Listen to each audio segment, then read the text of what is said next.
Well, it's late in the evening on post-op day 10. Not anything really to show you with the knee, so this one's going to be just me talking.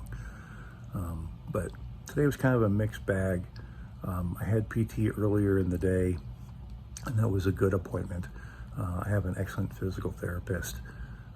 She was very understanding about, when I came in today, mentioned to her I was just, really tired and sore.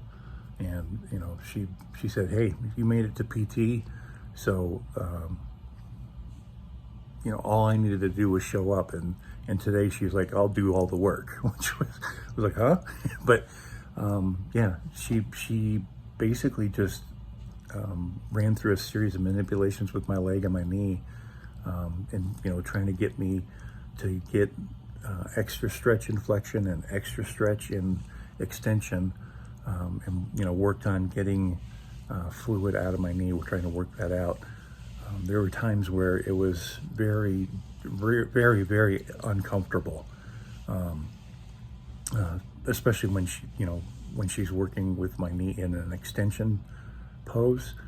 She's manipulating that knee. She's putting a little weight into it to try and really get it to bow out, and then doing some shifting in that knee.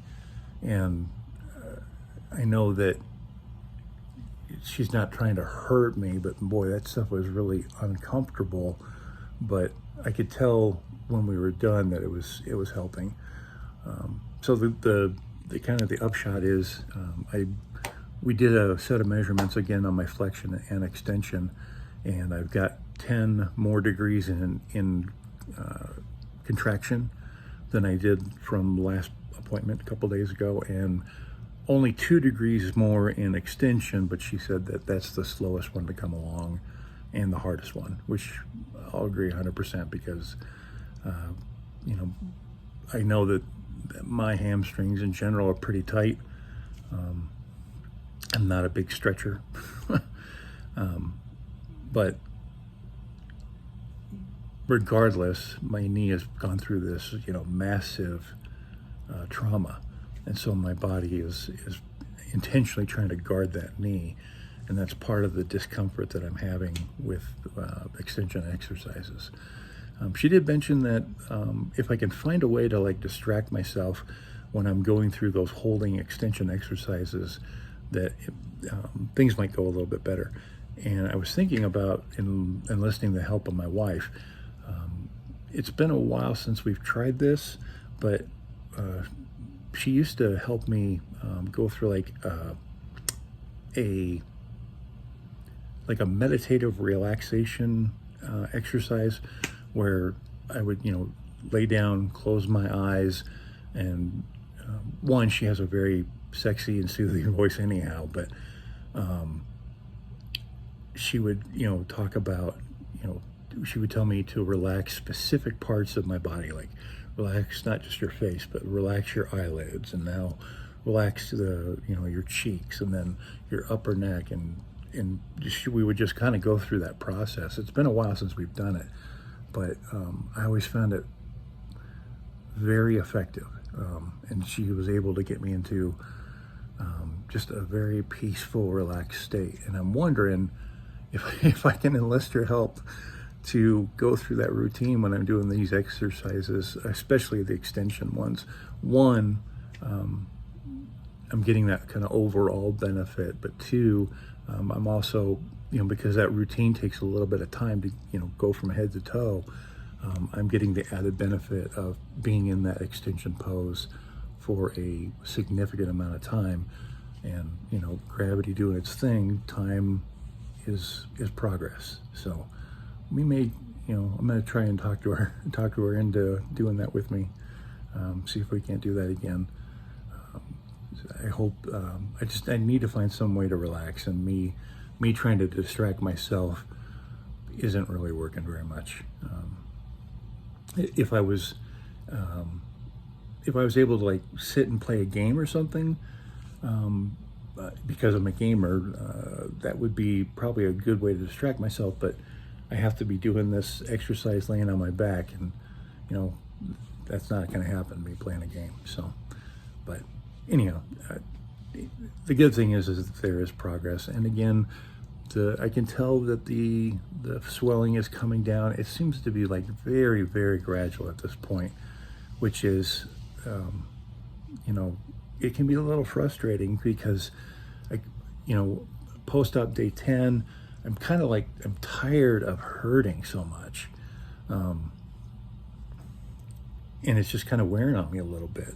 I know each day is a little bit better, but I'm kind of waiting for that kind of breakthrough day where, I was like, man, I really feel much better today. I haven't really had one of those days yet. It is what it is. I continue to really try and be conscious about using the oxycodone. Generally, I'm not using it during the day. I might use it once, like take 5 milligram, if my exercises are just kind of, after a third or fourth round of PT during the day, kind of getting sore. I might take one to help just relax me a little bit so I do a better job of those PT exercises. And then still doing the 10 milligrams at night to help me sleep. Sleep, I won't say my sleep is horrible, but it's definitely not the best. And, as I mentioned before, just having that sleep deprivation can just kind of wear on you, right? But it is what it is, and, do my best to get through it. The other part of today was after PT, I had to do some work. There was some things that people were relying on me and waiting on me for, and basically spent not quite a full 8-hour day, but I spent, I would say, close to 7 hours behind my desk with my leg down, and that was a recipe for disaster. Not disaster, but it was not doing me any favors. Not only was I not getting in my exercises like I needed to, just having my leg down in that seated position all day, my leg was just really, really sore and stiff at the end.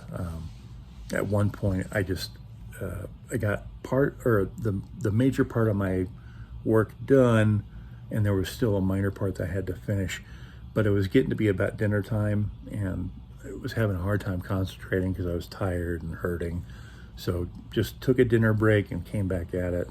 And then, got in some exercises after that. But unfortunately, I didn't get all my personal PT reps in today. So hopefully I won't pay for it too much tomorrow. Other than that, things progress. They're progressing slowly. I still can't say that I'm feeling better than I did before my knee surgery, because that would just not be the truth. But I'm sure those days are coming. I'm looking forward to getting to a point where pain isn't such an omnipresent part of what my day is. Speaking of pain, I also stopped taking meloxicam. I understand that meloxicam is supposed to be the kind of the heavy-duty version of ibuprofen, but I've been finding that because you only take meloxicam once, and that's in the morning, that definitely towards the end of the day, and I'm noticing around sundown, that it doesn't seem to be very effective. So I've gone back to taking 2 rounds of ibuprofen, one in the morning and then one in the late afternoon. And that does seem to make a bit of a difference, so that like in the evening, around 8 o'clock, 9 o'clock or whatever, I'm noticing that I don't have nearly as much of that end of day fatigued pain, because I've had a second round of ibuprofen more recent. And instead of having just the 1 dose of meloxicam. So to each their own. I've heard that meloxicam works really good for some people, and for other people, ibuprofen is a better route. And I guess I'm just one of the people that ibuprofen is a better route. So, mix and match and judge according to what your body says. Find what works for you. That's it for today. Thanks for watching.